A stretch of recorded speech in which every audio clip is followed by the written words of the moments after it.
Okay, good morning, good morning, good morning.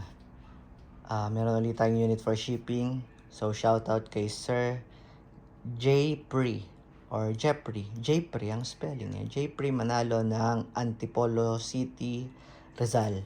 So, unit ni Sir IWE 5.1 kay Kappa Type B. So, full metal yung unit. Sir, hindi ko na-explain paano maglagay ng balat, paano maglagay ng gas. Panoorin mo na lang sa previous video natin.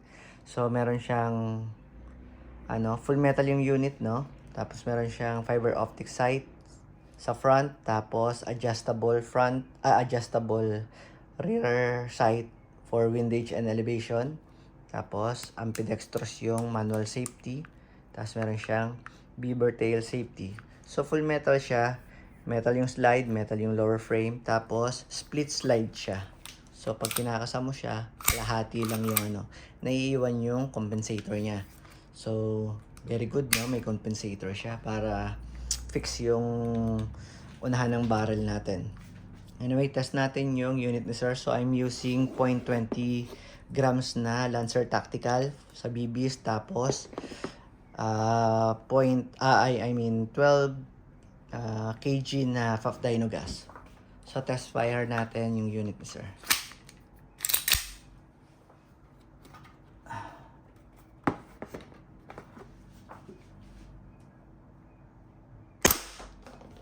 So, 342, 341, so consistent. So, out of the box, 340 to 350, 350 to 340 out of the box. No, sir?